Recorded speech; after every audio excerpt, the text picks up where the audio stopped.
Hola, ¿qué tal? Bueno, gusto de volver a saludarlos, ahora a través de la tecnología, pero un gusto también poder participar de esta nueva versión del laboratorio. Para quienes no me conocen, yo estuve trabajando el año pasado en el proyecto LEAK y la verdad es que para mí fue una experiencia de vida muy grata. Bueno, primero que nada, quiero presentarme. Mi nombre es Daniel Olivares. Yo soy parte del staff de Educación 2020 ya hace 6 años y trabajo principalmente en lo que es área de política educativa, inserto en lo que es el ámbito de educación inicial, educación parvularia acá en Chile, también lo que es el desarrollo de liderazgo estudiantil y todo lo que es el ámbito más de incidencia política que desarrolla nuestra fundación, Educación 2020, ¿ya? Como les comentaba, fui el encargado del proyecto ELIC el año pasado, que desarrollamos junto a Jóvenes Unidos por la Educación, y hoy día el programa que ustedes están ejecutando es la continuidad de esta iniciativa que desarrollamos junto a Chile y Panamá. Ujú. Bueno, y hoy día quiero que hablemos un poco sobre lo que es la importancia del sufragio, ¿ya? Del votar dentro de lo que es ser uno partícipe de la sociedad civil. Ujú.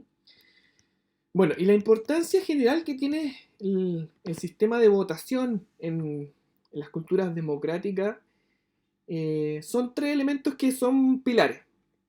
Lo primero es que es un acto que no realiza diferencias ni por sexo, género, niveles socioeconómicos, etnia, origen social. Por lo tanto, es un momento de nuestro ámbito democrático donde todos valemos lo mismo, ¿ya? Y todos tenemos las mismas condiciones y las mismas herramientas para decidir los destinos que nuestras naciones van a enfrentar. En un segundo punto, es una preferencia secreta y que resguarda la opinión y tendencia de todo ciudadano. Ujú. Si bien dentro de lo que es el ámbito democrático está resguardado la libertad de prensa, la libertad de opinión, en muchas ocasiones como ciudadanos somos limitados a poder expresar nuestras opiniones. Y el voto lo que hace es poder satisfacer esa opinión, ese, esa prevalencia de una oportunidad o de una preferencia de manera incógnita al resto de la ciudadanía. Y generalmente, bueno, permite el logro de consensos claves para la estabilidad democrática. ¿Ya? Ahora, generalmente en el mundo y cada vez más se está dando la política de los tres tercios, ¿ya? Es decir, donde ningún pacto electoral tiene una supremacía mayor por sobre el otro. Por lo tanto, esto obliga también a generar consensos, a negociar entre los distintos actores del sistema político. Y bueno, aquí les quiero presentar algunos antecedentes de nuestra región en términos de votación. Nosotros a nivel de América Latina tenemos un 70% de participación electoral, lo cual es bastante alto. Sin embargo, hay distintas diferencias en los países. ¿Mm? Como ustedes pueden ver, en Bolivia hay una alta participación, dentro de un 86% del padrón electoral participa dentro de las elecciones, Argentina un 81%, Panamá el 77%, y fíjense que Chile solo el 51% de quienes pueden votar lo hacen.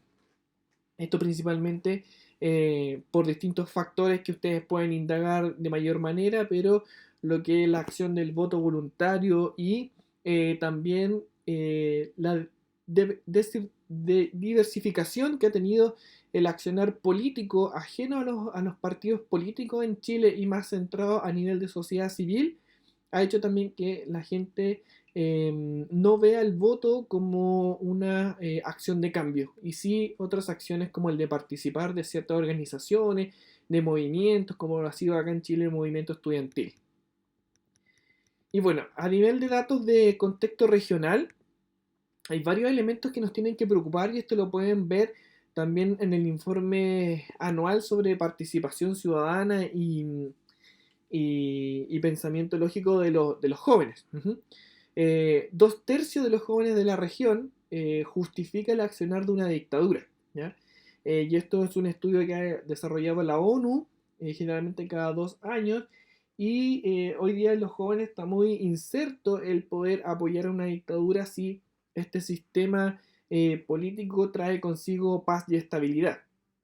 También dentro de lo que es este desarrollo, un 54% de los jóvenes no creen en las instituciones de gobierno, es decir, hay un nivel de desconfianza bastante amplio y bastante sustentado en los jóvenes para confiar en lo que es el accionar del Estado en sí mismo. Bueno, y hay muchas justificaciones de por qué. Todo lo que han sido los casos Obredech, quizás el más conocido a nivel regional, impacta directamente lo que los jóvenes ven como un accionar de Estado. Y también, lo cual no deja de ser menor, un 43% de los jóvenes cree que la venganza es dulce para cobrar revancha de algo. Por lo tanto, también eso nos sitúa en un ambiente de constante competencia por prevalecer ciertas ideas y una competencia que muchas veces pasa a ser desleal. En términos de contexto nacional, algunos datos de Panamá.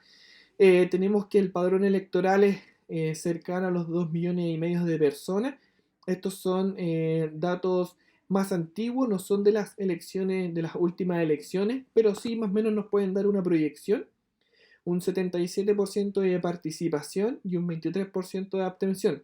En general son datos bastante buenos para la región, en donde todavía no se ha visto una disminución en términos porcentuales de la participación, pero sí vamos a ver algunos detalles que nos pueden generar algún ruido para un par de años más.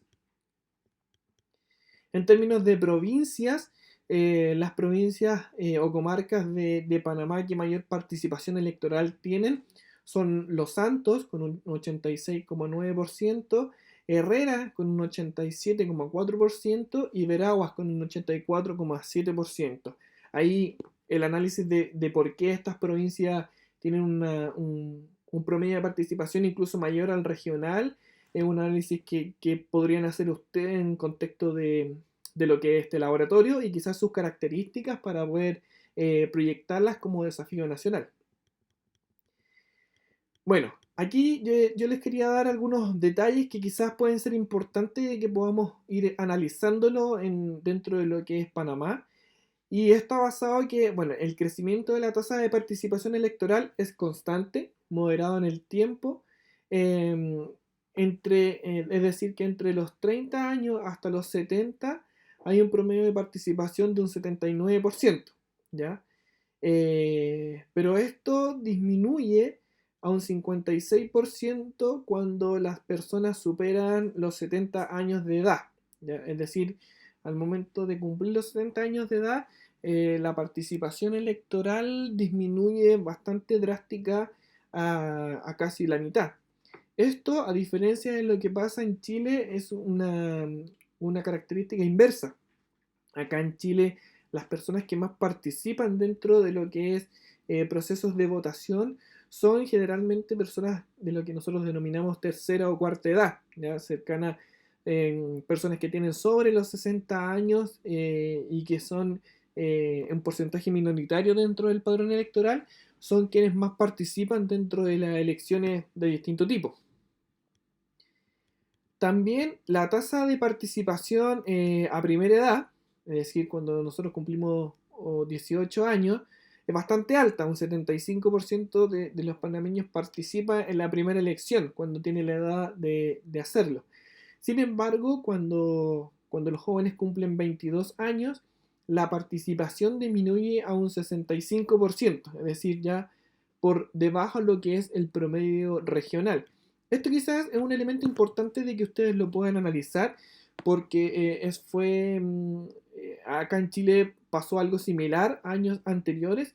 Las tasas de participación juveniles comenzaron a descender año en elección tras elección y hoy día son una de las tasas de participación más bajas a nivel regional y de la OCDE. Es decir, los jóvenes no están participando de la política más partidaria, más institucional, pero tampoco están participando de lo que son procesos eleccionarios, lo cual es bastante grave en una democracia que ya es madura y que busca también mejorar ciertos aspectos.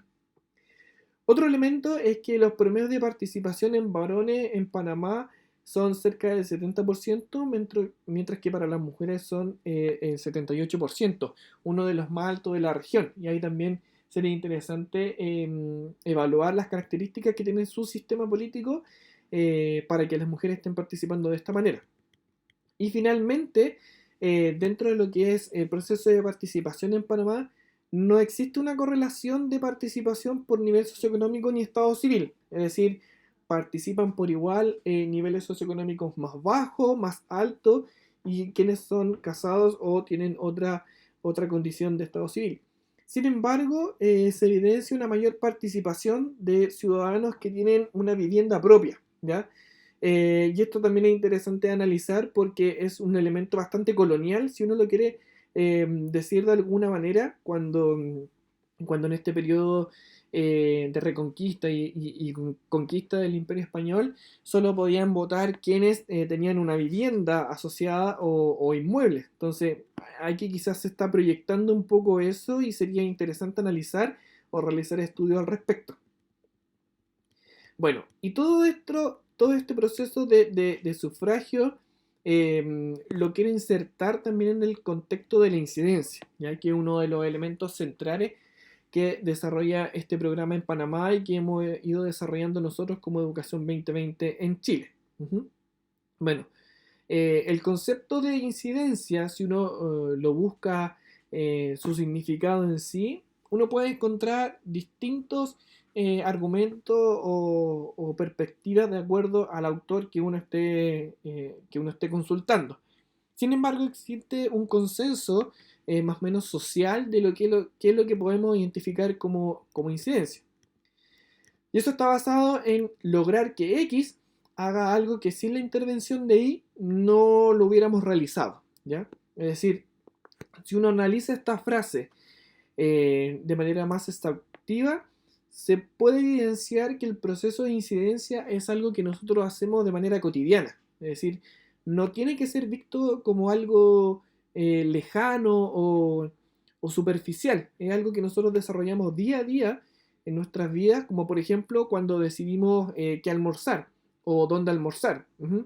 Va a haber alguien que va a decir, vamos a almorzar al restaurante A porque su precio es mejor, su calidad es mejor, sus platos son más variados. Otro va a decir que vayamos al restaurante B y ahí claramente va a haber una negociación y poner en pauta a dónde generalmente vamos a ir a almorzar, ¿ya?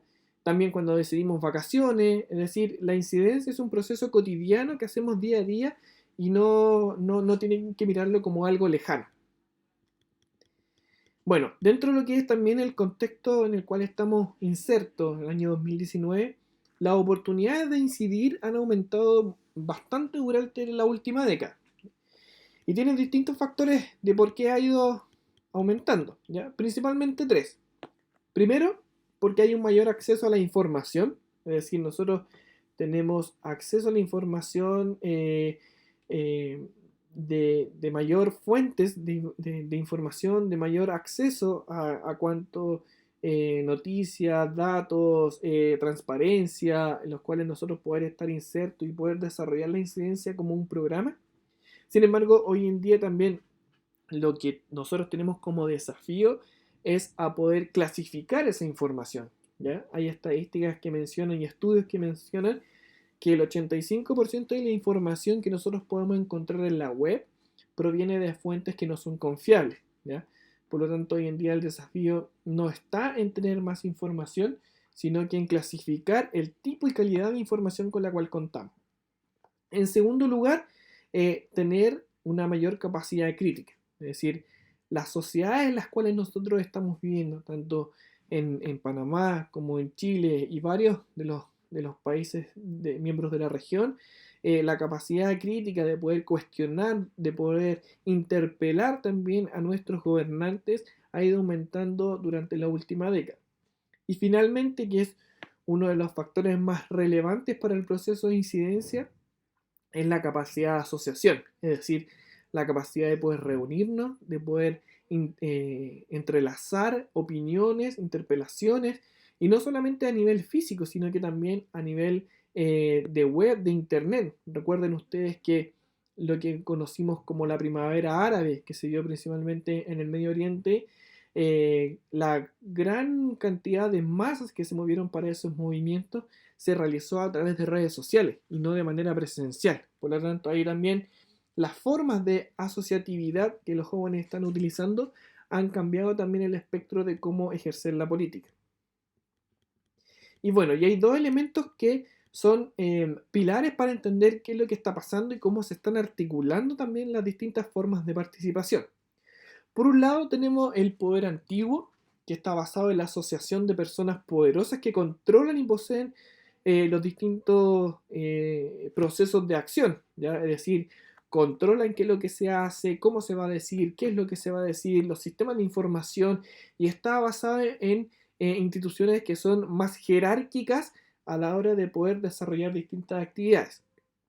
Y por otro lado, tenemos el poder moderno que al final es una coordinación entre pares de masas, muchas veces no tangible, es decir, no es posible identificarlos como tal, y son procesos más transversales y más lineales en términos de horizontalidad de las funciones que se cumplen al interior del movimiento. Y aquí generalmente es un cuadro cartesiano bastante conocido, pero que permite también identificar en los procesos de incidencia cómo actuar, ¿ya? Es lo que se llama como mapeo de actores o stakeholder, ¿ya? Es decir, aquí nosotros podemos identificar los distintos grupos de interés que están detrás de nuestra iniciativa, ¿ya? Y nos permite mapear aquellos actores que van a estar a favor, que van a estar en contra, que pueden perjudicar nuestra iniciativa o que pueden alterar también la agenda que estamos trabajando. Para ustedes, bueno, está el proceso actores muy influyentes, poco influyentes, hay quienes están en contra y quienes están a favor, ¿cierto? No, aquellos actores que son muy influyentes, ¿ya? Son actores que nosotros necesitamos potenciar, es decir, que sean nuestros aliados estratégicos y que nos permitan ir avanzando en la agenda que hemos diseñado para que nuestro plan de incidencia salga adelante. Son actores que nosotros tenemos que sumar a la causa, es decir, que sean parte de la iniciativa y que puedan trabajar con nosotros y que también nos permitan utilizar su experiencia. Quizás hay otros grupos que han realizado lo mismo que nosotros estamos desarrollando, que quizás han trabajado el tema con mayor ímpetu y mayor desarrollo, y por ende también tenemos que hacer que sean nuestros aliados para poder retroalimentar el proceso que estamos llevando. Sin embargo, también tenemos que tener en cuenta que estos actores debemos contener la apropiación, es decir, cuando nosotros potenciamos una agenda, potenciamos una iniciativa que queremos sacar adelante, tenemos que tener claro que es nuestra iniciativa, que es nuestro trabajo el que estamos desarrollando, y a quienes sumemos tienen que ser aliados estratégicos y que no se apoderen de lo que nosotros hemos estado poniendo en la agenda pública, ¿ya? Otro elemento es aquellos actores que son poco influyentes, pero que están a favor de nuestra causa, es decir, los que se encuentran en el cuadro de acá abajo. En base a esos actores, nosotros tenemos que tener un contacto permanente, es decir, sumarlos en ciertas acciones que puedan ser estratégicas, por ejemplo, en campañas comunicacionales o en recolección de firmas para apoyar una cierta iniciativa, ¿ya? Mapear sus posturas, es decir, que no vayan a cambiar de postura durante el proceso, pero nuestra función no tiene que estar centrada en que estos actores pasen a ser más influyentes, sino que de potenciar sus acciones de acuerdo a lo que son, ¿ya? Si nosotros concentramos el trabajo en que estos actores sean más influyentes, nos estamos saliendo del objetivo que nos hemos planteado como plan de incidencia. En el recuadro acá tenemos aquellos actores que son muy influyentes, pero que están en contra de nuestra iniciativa, ¿ya? Y en los cuales tenemos que tener también muy bien mapeado para monitorear sus acciones, es decir, cómo se están comportando, qué es lo que están haciendo, qué es lo que están proponiendo, cómo se van a articular con otros actores y cuál es su cronograma de trabajo. Debemos tratar de neutralizarlos, de que no puedan desarrollar mayores iniciativas, tratar de impedir de que generen una alianza, es decir, para que se concentren en pos de lo que es en esta iniciativa, pero sin embargo debemos debatir con ellos, ¿ya? El que nosotros podamos debatir con actores que son muy influyentes y que están en contra, nos va a permitir que el tema también se mantenga en la agenda pública. Si nosotros no logramos mantener un debate de acuerdo al tema que queremos poner en tabla, es muy difícil que esto sea prioridad para el gobierno de turno o para quien quiere, al cual nosotros queremos incidir. Y finalmente están aquellos actores que son poco influyentes y que están en contra de nuestra iniciativa, y que estos actores generalmente poseen ciertas acciones más bélicas, es decir, son más confrontacionales, no poseen tanto argumento, están poco dispuestos al diálogo, y por ende estos actores nosotros tenemos que mapearlos, saber quiénes son sus líderes, pero no debemos realzar de manera tan gratificante, es decir, tenemos que mantenerlos controlados, no caer en sus acciones, con ellos no debemos debatir, porque si debatimos pasan a ser actores muy influyentes y actores a los cuales nosotros le estamos dando cierta importancia, ¿ya? Esto más o menos es la lógica de que todo grupo, todo proyecto debería hacer para poder potenciar sus proyectos, es decir, un mapeo de actores que sea potente para poder saber quiénes son mis aliados y quiénes están en contra. Bueno, y para el proceso de incidencia existen algunos modelos que se han ido desarrollando en los distintos países y que yo hoy quiero presentarles cuatro, ¿ya? Que son los grupos de interés, los grupos de presión, los partidos políticos y los centros de pensamiento. Vamos a abordar uno por uno. Bueno, los grupos de interés son aquellos equipos que poseen una orgánica definida, es decir, existe una estructura jerárquica de ordenamiento, tiene un impacto en la agenda pública que se basa en el hacer cosas, es decir, ejercen iniciativa, tienen un trabajo en terreno, proponen acciones a seguir.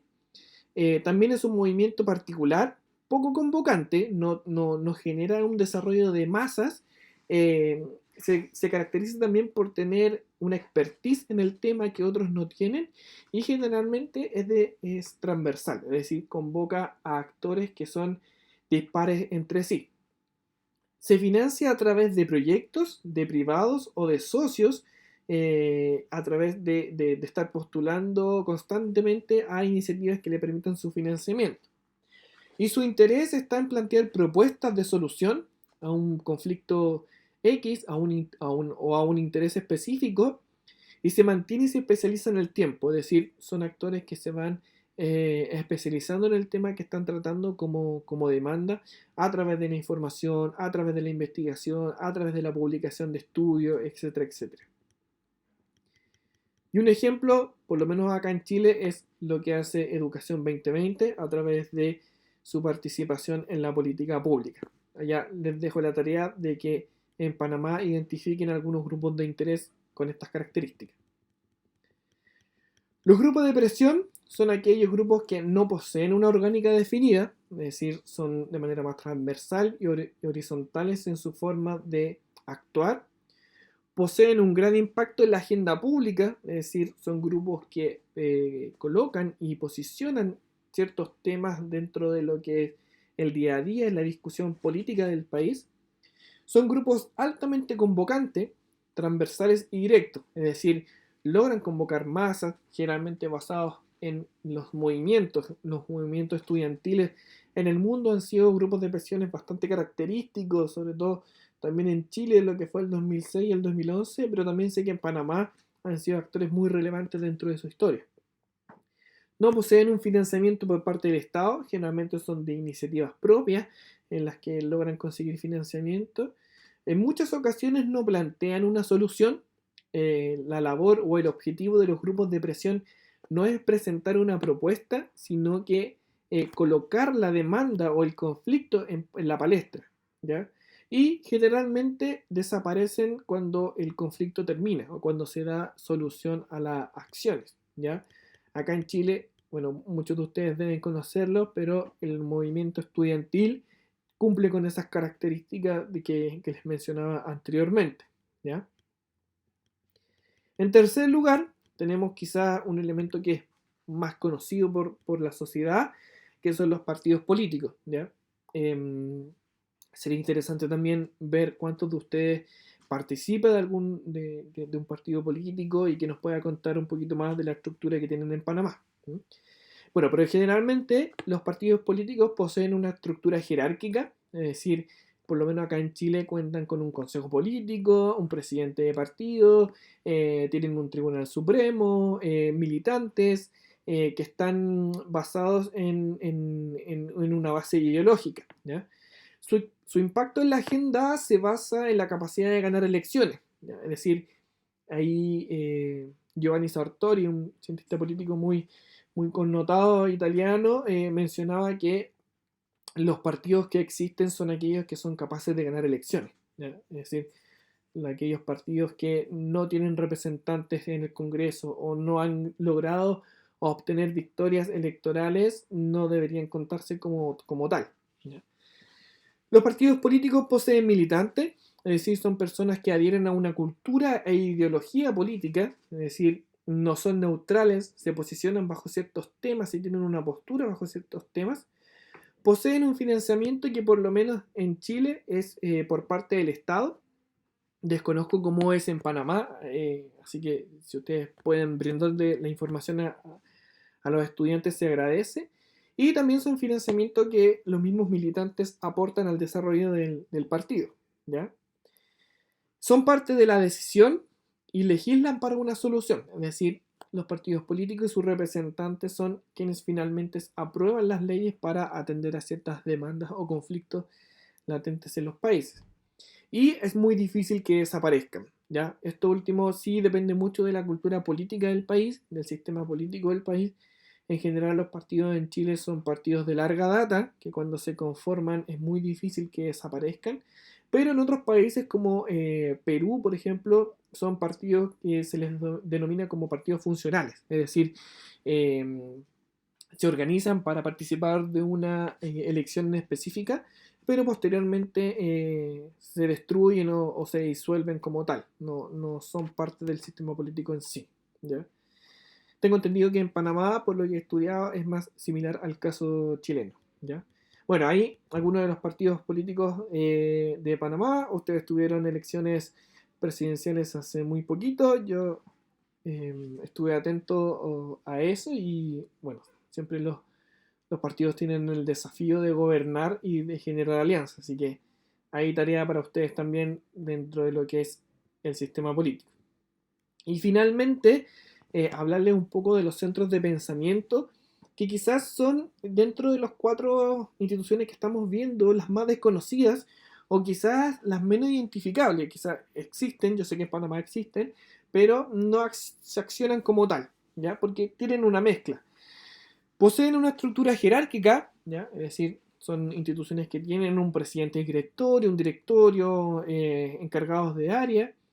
eh, Tienen una alta incidencia dentro de la política pública, ya principalmente porque plantean una solución con sesgo ideológico, ¿ya? Es decir, son instituciones que se basan que están basadas en el desarrollar estudios que permitan fortalecer su postura política, poseen una definición ideológica, por lo tanto también lo que dan a conocer tiene un sesgo en ese sentido. Poseen un financiamiento privado que está principalmente basado en empresas, ¿ya? Que constituyen estos centros de pensamiento y transitan entre lo que es la asesoría y la incidencia y la investigación, ¿ya? Es decir, tienen esta trimestralidad de acciones que les permite ir identificando ciertas causas las cuales ellos aportar desde su sesgo ideológico. Acá en Chile hay varios centros de estas características. El gobierno actual que preside nuestro país viene generalmente de estos centros de pensamiento, como Libertad de Desarrollo, el Centro de Estudios Públicos. Y en Panamá sería también bueno identificar cuáles son estos centros que tienen estas características, ¿ya? Entonces, para que vayamos finalizando, yo quiero plantearles una actividad en la cual vamos a aplicar también lo que hemos visto en esta sesión, ¿ya? Lo que les voy a pedir es que puedan organizarse, que el grupo se puede organizar en cuatro, ¿ya? En grupo 1, grupo 2, grupo 3 y grupo 4, ¿ya? El grupo número 1 va a pertenecer a los grupos de interés, ¿ya? Ustedes van a accionar y activar como grupos de interés. El grupo número 2 va a activar como un grupo de presión, se van a constituir como tal. El grupo número 3 va a representar a los partidos políticos y el grupo número 4 va a representar a los centros de pensamiento, ¿ya? Entonces, cada uno de estos grupos yo le voy a pedir que analicen el siguiente refrán, ¿ya? El nuevo gobierno de Panamá cuenta con un presupuesto de 2.300 millones de dólares que están destinados a la mejora de infraestructura para escuelas de Panamá, ¿ya? El Atlas del PNUD de Panamá del 2015 me informa que el 60% de las escuelas no cuenta con agua potable y alcantarillado, ¿ya? Yo espero que esa cifra haya mejorado durante el último tiempo, pero sigue siendo una cifra alta. Sin embargo, la crisis regional y la batalla o guerra comercial entre Estados Unidos y China han provocado un cambio de interés en lo que es el gobierno, ¿ya? Utilizando estos fondos para potenciar la economía a través del apoyo a pequeñas y medianas empresas, ¿ya? Es decir, estos 2.300 millones de dólares que teníamos destinados para mejorar la infraestructura en educación, la vamos ahora a destinar a potenciar pequeñas y medianas empresas. Entonces, de acuerdo a esta definición, les voy a pedir a cada grupo que primero creen un nombre al equipo al cual van a trabajar acorde al grupo que fueron designados. Es decir, si son grupos de interés, si son grupos de presión, partidos políticos o centros de pensamiento. En segundo lugar, les voy a pedir que establezcan 3 argumentos para apoyar o rechazar la propuesta que dimos a conocer anteriormente y posteriormente que desarrollen 2 actividades en las cuales ustedes puedan apoyar o rechazar la iniciativa que dimos a conocer, ¿ya? Les pido que puedan trabajar en eso. Ahí Niña y Alejo, que están trabajando en la coordinación de los equipos, les pido que puedan atender esta solicitud y yo quedo atento a las preguntas que puedan tener, ¿ya?